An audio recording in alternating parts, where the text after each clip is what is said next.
ఓం గణేశాయ నమః. మాతా సీతమ్మ చరిత్ర 1వ భాగం. ఆ రోజు ఒక దివ్యమైన పవిత్రమైన సుదినం. అదేనండి, చైత్రమాసం ప్రవేశించినప్పటికీ ఒక వారం రోజులు గడిచింది. అంటే ఉగాది పండగ జరుపుకున్న వారం తర్వాత ఒక మహాత్తరమైన కళ్యాణం. ఈ కలియుగంలో ప్రతి మానవుడు ఆ కళ్యాణం చూడటానికి 1000 కళ్ళతో ఎదురు చూసి ఆ సీతారాముల కళ్యాణం గడియలు రానే వచ్చాయి. ఆ రోజు చైత్రశుద్ధ నవమి. అంటే ఆ మహావిష్ణువు మన కోసం, ధర్మరక్షణ కోసం దివి నుండి ఒక మానవునిగా తల్లి గర్భంలో నుండి ఈ లోకంలోకి అడుగిడిన పవిత్రమైన శుభదినం.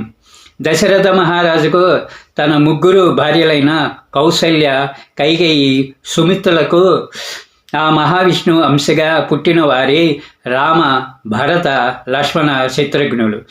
అల్లారు ముద్దుగా పెంచిన కొడుకులను వివాహ నిమిత్తం మిథిలాపురం రాజు జనకుని కూతుర్ని స్వయంవరంలో తన శక్తితో గెలుచుకున్న ఆ ఆజానుబాహువుణ్ణి మనసారా వలచిన మాతా జానకిల వివాహం జరిగినది కూడా ఈ చైత్రమాసపు శుద్ధ నవమి నాడే. ఇది అందరికీ తెలిసినదే. కానీ మరణ నా నోటితో ఆ సీతారామ కళ్యాణం చెప్పాలని చిన్న ఆశ. నాకు చాలా సంతోషకరమైన విషయం కూడా. దయచేసి వింటారని ప్రార్థిస్తున్నాను. ఇక అసలు విషయం ఏమిటంటే, ఆ రోజు సీతారాం కళ్యాణం కాబట్టి ఉదయమే లేచి కాలకృత్యాలు తీర్చుకొని స్నానాదులు చేసి చక్కగా పట్టు వస్త్రాలు ధరించి తన ఇంట కొలువై ఉన్న ఆ సీతారాముల చిత్రపటానికి శుద్ధి చేసి ఆ రాముల వారి సోదరులకు, భక్త హనుమయ్యకి, ఇక ఆది దంపతులకు చక్కని గంధము, సింధూరము వారి నుదిటిన దిద్ది వారి పాదాల వద్ద మంచి సువాసన పరిమళించే పుష్పాలను ఉంచి ఇరువైపులా 5 ఒత్తుల దీపాలంకరణలు చేసి రకరకాల పండ్లు ఒక ఇత్తడి పళ్ళెంలో ఉంచగా, ఇంతలో భార్య లక్ష్మి తన స్వహస్తాలతో భక్తితో తయారు చేసిన వడపప్పు, మంచి బెల్లంతో, మిరియాలు పొడి, యాలకులతో పొడితో చేసిన అమృతం లాంటి ఆ బెల్లపు పానకాన్ని ఆ స్వామికి నివేదన చేసి ఒక కొబ్బరికాయ నీళ్ళతో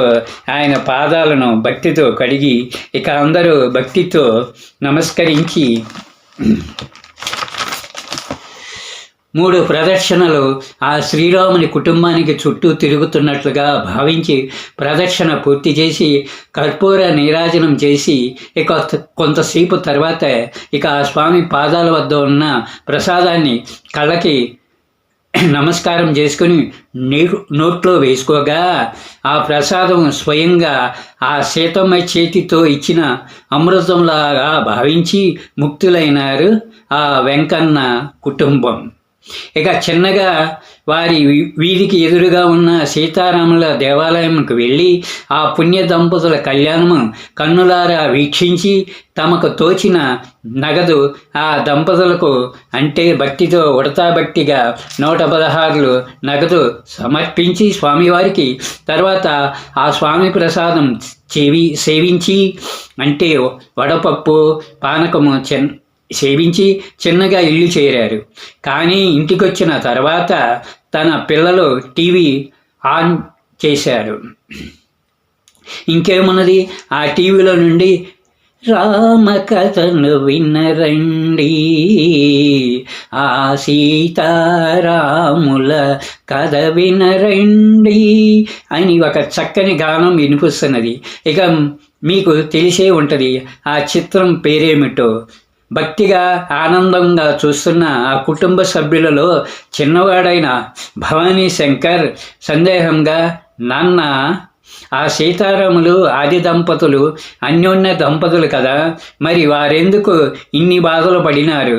భర్త కళ్ళ ముందే భార్య వెళ్ళిపోవటం ఏమిటి? అది కూడా భూమిలోకి వెళ్ళటం ఏమిటి? ఆమె వెళ్ళిన తర్వాత కొంతకాలానికి ఆ రాముల వారు ఆ సరయూ నదిలో తన శరీరాన్ని చాలించటం ఏమిటి? నాకు ఏమీ అర్థం కావటం లేదు అని సందేహంగా తన తల్లిదండ్రులను అడిగాడు వినయంగా. అప్పుడు తండ్రి వెంకన్న, చూడరా, చిన్న, అలా మాట్లాడరాదు. తల్లి సీతమ్మ తనువుతో తన పుట్టింటికి చేరింది. ఇక రామయ్య సరైన నదిలో తన శరీరం చాలించాడు కదా, దీనికి చాలా పరమార్థము ఉన్నది. మనం నిత్యం జీవించేది పంచభూతాల వలనే. అవి ఏమిటంటే భూమి, ఆకాశం, గాలి, నీరు, నిప్పు. ఇవి సృష్టించింది ఆ జగన్మాతయే. ఆ జగన్మాత అవతారమే ఆ సీతామాత. ఇక శ్రీరాముడు జగత్కారకుడు, ఆ మహావిష్ణువు స్వరూపము. పంచభూతాలు ఆయన కళ్ళు, దేహము, శరీరము అన్నీ ఆయనే. ఇక పంచభూతాలే వారు అయినప్పుడు నీకు ఆ సందేహం రావటం నీకు తెలియని విషయము అని చెబుతున్న తండ్రి మాటలకు మధ్యలోనే ఆపి, మరి ఆ జగన్మాత ఇలా మనిషిగా పుట్టడం ఏమిటి, ఇలా ఇన్ని బాధలు పడటం ఏమిటి నాన్న అని అడగగానే తండ్రి వెంకన్న ఒక్కసారి కనులు మూసుకొని, చూడరా చిన్న, అసలు నీవు శ్రద్ధగా వింటానంటే ఆ తల్లి సీతమ్మ చరిత్ర పుట్టుకకు కారణం చెబుతా, వింటావా అనగా తన మూడో కుమారుడు భవానీ శంకర్ సరే వింటాను అనగా ఇక చెప్పటం మొదలుపెట్టాడు తండ్రి వెంకన్న. ఒకనొకసారి రావణుడు తన తాతలు ముత్తాతలకు దేవతలకు జరిగిన పోరులో తన వంశం వారు ఆ దానవుల మాయలో గతించారని తెలుసుకొని తన ఇద్దరు సోదరులతో బయలుదేరి ఒక చోట భక్తితో ఆ బ్రహ్మదేవుని గురించి 10,000 సంవత్సరాలు పూర్తిగా ఆహారం తీసుకోకుండా తపస్సు చేస్తూ ప్రతి 1000 సంవత్సరాలకు తన 10 శిరస్సుల్లో ఒక దాన్ని ఖండించుకొని ఆ అగ్నిజ్వాలలో ఆహుతి చేస్తూ ఇలా 10,000 సంవత్సరాలు తన 10 తలలో ఖండించుకొనగా చివరగా ఆ భక్తికి ఆ బ్రహ్మదేవుడు ప్రత్యక్షమై వరం కోరుకోమనగా ఆ రావణుడు, నాకు ఒక భయం ఉన్నది, అదే మృత్యు భయం, కనుక నేను మరణం లేకుండా జీవించాలి, ఆ వరం ఇవ్వండి అన్నాడు వినయంగా. కానీ ఆ వరం ఆ బ్రహ్మదేవుడు ఇవ్వకుండా ప్రతి ప్రాణికి మరణం అనేది తప్పదు, కాబట్టి వేరే వరం ఏదైనా కోరుకోమని అన్నాడు బ్రహ్మదేవుడు.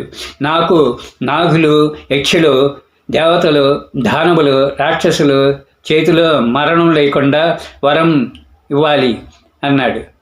మానవులు, కోతుల విషయంలో నాకు ఎలాంటి భయము లేదు అని అన్నాడు రావణుడు. తదాస్తు అని వరం ఇచ్చి వెళ్ళాడు బ్రహ్మదేవుడు. ఇక తన వర గర్వంతో ఇంటికి వస్తూ ఉండగా ఒక చోట హిమాలయ పర్వత సమీపంలో ఒక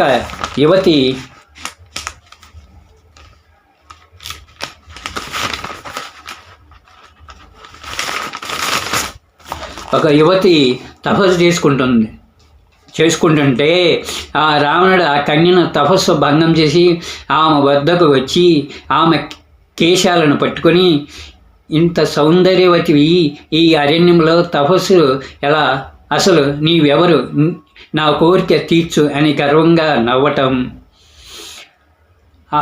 ఆమె, నా పేరు వేదవతి, నా తండ్రి కుశధ్వజుడు, నేను వేదాల యొక్క అవతారం, నన్ను ఆ మహావిష్ణువు వివాహం చేసుకుంటాడని ఆయన కోసమే ఈ నా తపస్సు, నన్ను వదులు అనగా ఆ రావణుడు గర్వంగా, ఓ సుందరాంగి, నీవు నా భార్యవు కమ్ము, మరణం భయం లేని నాకు ఆ మహావిష్ణువు ఒక లెక్క కాదు అని ఆమెను కేశాలను లాగి తన వద్దకు లాగుకొనగా, ఓరి దుర్మార్గుడా, నీ చేతి స్పర్శించబడిన నేను ఇక జీవించను, ఎందుకంటే దాని వలన నా తపస్సు నశించింది. అయితే ఇదే నా శాపం, నీ సర్వనాశనం కోసం ఒక దివ్యమైన రీతిలో నేను మరోమారు జన్మిస్తాను అని పలికి వేదవతి అగ్ని ప్రవేశం చేయగా దివి నుండి ఆమెపై పూల వర్షం కురిపించారు దేవతలు. అంతటా తన దేహాన్ని త్యజించిన వేదవతి ఒక అందమైన పుష్పంలో చక్కని బాలికగా అవతరించింది. అయితే రావణుడు ఆమెను బలవంతంగా పుష్పక రథం మీద ఎక్కించుకొని తన లంకకు తీసుకొని వెళ్ళాడు.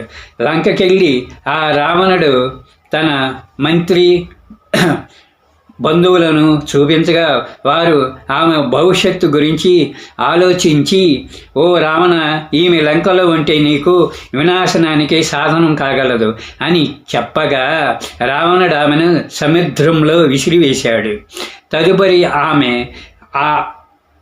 ఆవల తీరం చేయి ఆమె ఒక దివ్య శక్తితో జనక మహారాజు యొక్క యజ్ఞభూమికి వచ్చింది. పిల్లలు లేని జనక మహారాజు యజ్ఞభూమి చేయగా ఆయన నాగలి చాలుకు ప్రత్యక్షమైనది.